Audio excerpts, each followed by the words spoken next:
నమస్కారం, welcome to I dream. నేను మీ విజిత. ప్రస్తుతం మనతో పాటు ఉన్నారు ప్రముఖ ఆధ్యాత్మికవేత్త, శ్రీ విద్యా ఉపాసకులు, ఎంతో మందికి మంత్రోపదేశం చేసిన గురువుగారు శ్రీ గురు కరుణామయ్య గారు మనతో పాటు ఉన్నారు. ఇప్పుడు గురుగారితో మాట్లాడి మన సందేహాలన్నింటినీ నివృత్తి చేసుకుందాం. నమస్కారం గురుగారు. శ్రీమాత్రే నమః. గురుగారు, మనకు రెండు రకాల మనస్తత్వాలు, అలవాట్లు, అభిరుచులు ఉన్న మనుషులు ఉంటారు గురుగారు. కొంతమంది ఫుడ్ విషయానికి వస్తే శాకాహారం తీసుకునే వాళ్ళే ఉంటారు, కొంతమంది మాంసాహారం తీసుకునే వాళ్ళే ఉంటారు. అయితే నిత్యం పూజ చేసే వాళ్ళు ఉంటారు, కానీ వాళ్ళకు మాంసాహారం తీసుకునే అలవాటు ఉంటుంది. వాళ్ళలో ఒక సందేహం ఉంటుంది, నేను మాంసాహారం తీసుకుంటున్నాను, దీన్ని వదులుకోలేను, భగవంతుని ఆరాధన కూడా చేసుకోవాలి, మరి నేను ప్రత్యేకించి ఏమైనా నియమాలు పాటించాలా అనే ఆలోచన ఉంటుంది గురుగారు. ఉంటాయా గురుగారు అలా నియమాలు ఏమైనా వాళ్ళకి ప్రత్యేకించి? అసలు శాకాహారం అంటే ఏమిటి, మాంసాహారం అంటే ఏమిటి అన్నదాన్ని నేను మూలానికి వెళ్ళి నేను నిర్వచన ఇస్తే మన ఆలోచనే తప్పు. ఓకే. టీవీ చూస్తున్నప్పుడు లేదా పత్రిక చదువుతున్నప్పుడు భార్యను నిలువునా నరికేసిన భర్త, 30 సార్లు కత్తితో పొడిచిన భర్త అంటే ఇలా చూస్తాడు చూడండి, అది మాంసాహారం. కళ్ళు. ఓకే. మనం చూసే ఆహారం ఇక్కడే కాదు, ఇక్కడ ఉన్నాయి. మనకి ఇక్కడికి వెళ్ళి ఇదే ఆహారం అంటున్నాను. అవును గురుగారు. ఇది శాకాహారమైనా ఇది మాంసాహారం అయితే మన మాంసాహారాల కిందే లెక్క. నా మీద నా ఒక తీసుకునే ఆహారం వల్ల నాలో మార్పులు కలుగుతూ ఉంటే అది నిషిద్ధము. ఓకే. అంటే నేను మాంసాహారం అంటే చికెను మటను ఇలా అనుకుంటున్నాను, అది నాలో కలిగిన ఒక ఎన్వైరన్మెంట్ వల్ల అలా అనుకుంటున్నాను. కానీ నిజానికి ఎవరినో గురించి చెడు మాట్లాడుతూ ఉంటాడు, వాడు బలానా చెత్తకాడండి బాబు, అలాగా ఇలా అని అంటూ ఉంటారు. ఇలా ఇంకోటి గురించి చెడు మాట్లాడుతూ ఉంటే వీడు ఆనందిస్తున్నాడు చూడండి, బ్రహ్మాండమైన మాంసాహారం అది. వీడు అది లేకుండా ఉండలేడు. అదే హ్యాబిట్ ఉంటుంది. అదే హ్యాబిట్. అంచేత నేను మాంసాహారం అంటే ఏమిటి, శాకాహారం ఏమిటి అని ముందు నిర్ణయించుకుందాం. అలాగే గురుగారు. తర్వాత కన్నప్ప పంది మాంసం తిన్నాడంటారు. ఆ పంది మాంసాన్ని నైవేద్యం కింద పెట్టాడు, నోటితో నీళ్లు పుక్కిలించి ఉమ్మాడు. కాళహస్తి వెళ్తే ఆయన గుడే పైన ఉంటుంది, ఈయన గుడికి అన్నా కూడా ఈయన కనబడాలని శిఖరాన్ని పైకి తీసుకెట్టుకుని ఆయన ఉన్నాడు కాళహస్తీశ్వరుడు. మరి ఇక్కడ చూస్తే ఏమిటి, నువ్వు ఏ ఆహారం తింటున్నా ఆ ఆహారం నీలో చేసే మార్పుల్ని గమనించాలి. నెంబర్ 1. ఓకే. నీ కల్చర్ ప్రకారం మనం పుట్టినటువంటి ఒక వ్యవస్థ, నేను జాతి అన్ను, మనం పుట్టిన ఒక వ్యవస్థ ప్రకారం నీకు ఈ ఆహారం అలౌడ్ అయితే మీరు తినచ్చు. పురాణాల్లో అందరూ తినేవారని చెప్పుకుంటారు పురాణాలు. కానీ మీరు సత్యనారాయణ వ్రతం కథ చేశారు ఎప్పుడో, పూజ సత్యనారాయణ వ్రతం, దాంట్లో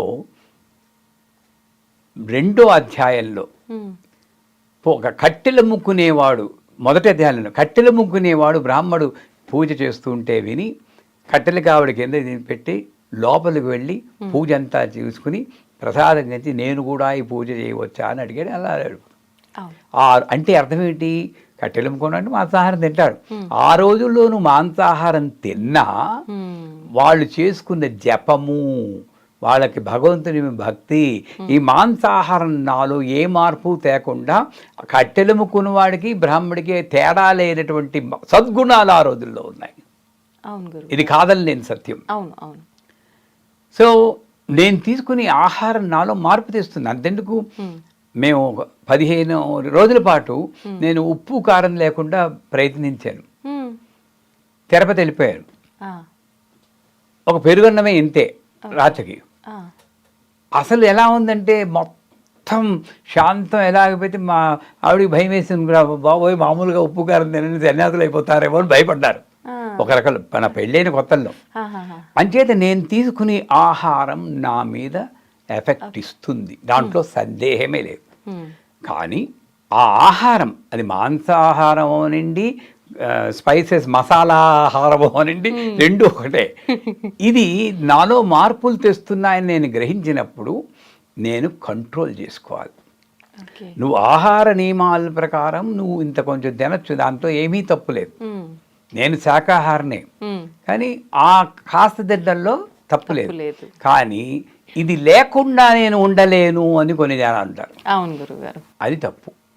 ఇది లేకుండా ఉండలేను. పప్పు అయినా ఒకటే, మొక్క అయినా ఒకటే నా దృష్టిలో. పప్పు అంటే నేను తిని, మొక్క అంటే మిగతా వాళ్ళు తినేది. ఈ రెండు ఒకటే. అంచేత నా గుణాలని నేను ఎందుకంటే ఎంత మీరందరూ నన్ను క్షమించాలి, ఎంత మీరు కాదన్నా ఒక జీవి హింసపడుతూ వచ్చినటువంటి మాంసం అది. అది నేను తింటున్నప్పుడు ఆ జీవి పడ్డ హింస కొంత నాలోకి రావడానికి కారణం ఉంది. దానికి తగిన ఉపాసన చేసుకుంటే భక్తితో ఏమవుదు, అదొక ఆహారం కింద ఉంటుంది. కానీ నేను అలా చెయ్యకుండా ఇదే వ్యాపకం కింద పెట్టుకుని కనబడ్డ జంతువునంతా చంపేసి తినేస్తూ ఉంటే డెఫినెట్గా నాలో గుణాలు మారతాయి కదండి. అంచేత నేను పాటించాల్సిన నియమం ఏంటంటే మాంసాహారులు మిమ్మల్ని మీరు గమనించుకోండి. మీలో ఏదైనా తామసిక గుణాలు ఉన్నప్పుడు కాస్త తగ్గించి చూడండి. ఈ ఆహారం ఏ ఆహారమైనా సరే, శాకాహారాలైనా సరే, ఆహారంలో కొంచెం స్పైసెస్ తగ్గించడం, మసాలా దీన్ని తగ్గించడం, క్వాంటిటీ తగ్గించడం, ఇవన్నీ చేసి చూడండి. అందుకే మితాహారం ప్రియ ఆహార వర్జితం అని మా శ్రీవిద్యలో 2 గుణాలు చెప్తాం. మితాహారం, కుంభాలు లాగించేయకూడదు, అంత అక్కర్లేదు, ఎంత తింటే చాలు. ఆ మిగతా ఎక్స్ట్రా అంతా నువ్వు దానం చేయాలి. ప్రియ ఆహార వర్జితం. రసగుల్లా అంటే నాకు చాలా ఇష్టం. తింటారా గురుగారు? ఇప్పటికి లోపలే పెద్ద షుగర్ ఫ్యాక్టరీ ఉంది. ఇంతకుముందు తినేవాళ్ళం. కానీ మా గురువుగారు చెప్పారు, ప్రియ ఆహార వర్జితం అంటే అది అక్కర్లేదని నేను వదిలేయడం కాదు. రసగుల్లా తీసుకుని ఇప్పుడు మాంసాహారం లేనిదే నేను ఉండలేను అనుకున్న వాళ్ళు చెప్తున్నాను. అది తీసుకుని ఆ మొక్క ఏదో పెట్టుకుని ఇంకా తింటాను ఇక్కడ చొంగలు కారిపోతూ ఉంటాయి ఈ మసాలా బాధలకి. ఇక్కడ పెట్టి వద్దు అని కింద పెట్టేయగలగాలి. కష్టం గురుగారు, మీరు చెప్తుంటే నేను తింటున్న ఫీలింగ్. ఈ కంట్రోల్ నువ్వు ఉన్నంత వరకు తినండి, పర్లేదు. ఈ కంట్రోల్ లేదు నేను. అది ఈ ఆహారమైనా సరే. అంచేత మనం తింటున్న ఆహారం మాంసాహారం అంటే ఇక్కడి నుండే కాదు, ఇది నేను తగ్గించుకోవాలి. నీకు ఆ ఉద్రేకపూరితమైన వార్తలు మంచివి కానప్పుడు ఆ వార్త చదవకండి, ఆ ఛానల్లో ఆ న్యూస్ చూడకండి. అప్పుడు మీరు పెర్ఫెక్ట్ శాకాహారులు. అది ఈ కళ్ళను ఈ చెవుల నుండి కరెక్ట్. ఇకపోతే ఇక్కడ ఎప్పుడైనా ఒకసారి అప్పుడప్పుడు నోటి జఫ్ని ఆపుకోలేక నేను తినచ్చేమో, కానీ అది తిన్నప్పుడు కూడా నాలో వచ్చే మార్పులు గమనిస్తూ తగినంత ఉపాసన చేసుకుంటూ, గొప్ప ఉపాసన ఏంటంటే నిశ్శబ్దంగా ఉండడం. రోజు పొద్దున్న లేచి కళ్ళు తెరుచుకొని ఇలా ఉండమనండి. భగవంతుని మంత్రం ఏ భగవంతుడు లేదు, మనమే భగవంతులు. ఏమక్కర్లేదు. మళ్ళీ భగవంతుడు ఇవాళ మంగళవారం ఆంజనేయ స్వామి, బుధవారం సరస్వతి, ఇవన్నీ మనం డ్యూటీలో వేస్తాం భగవంతుడికి. ఇది వస్తుంది. ఏమొద్దు, జస్ట్ కళ్ళు తెరుచుకుని ఓ నవ్వు ముఖం పెట్టుకుని ఇలా ఉండండి. చాలా కష్టం. ఓ 10 సార్లు లలిత సహస్రం చదవమంటే చదువుతాం, అది ఏం చేయకుండా నోరు మూసుకొని కూర్చోరా అంటే అస్సలు కాదు. ఇది బ్రహ్మాండమైన శాకాహారం. ఇది తిని శాకాహారం. ఇది కూడా తింటుంది మాంసాహారం. వాడిని గురించి ఆలోచించి వీడిని గురించి ఆలోచించి ఈ శాకాహారం ఇక్కడి నుంచి చేస్తే అక్కడ మొదలెట్టండి. ఇది ఒక్కటి కాదు, ఇక్కడ మొదలెడితే ఆటోమేటిక్గా ఇది కంట్రోల్ అయిపోతుంది. అంచేత మాంసాహారం తిని వాళ్ళు పాటించిన నియమాలు ఏమిటి అంటే, మొట్టమొదటి తనని అబ్జర్వ్ చేసుకోవడం, ఈ నిగ్రహ శక్తి. అది లేకుండా నేను ఉండలేను అన్న స్థితికి రాకుండా ఉంటే చాలు, వాళ్ళు పూజ చేయవచ్చు. ఆ రెక్కలు వస్తే మన భక్తుల్లో చోకామేళ, సూర్దాస్, కబీర్దాస్, గోరాకుంభ మాంసాహారులే. వాళ్ళు ఏం తిన్నారు ఇప్పుడు ఎవరు చూడరు అనుకోండి, మాంసాహారులే అని చెప్పుకుంటారు. మరి వాళ్ళందరికీ వచ్చింది కదా.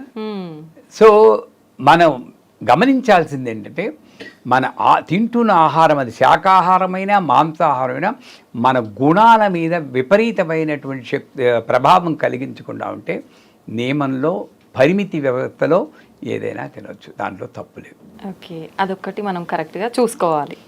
ధన్యవాదాలు గురుగారు. Shiva. And for more videos, Please subscribe to iDream. Please subscribe to iDream. Please subscribe iDream. And please subscribe to iDream. For more videos, subscribe to iDream.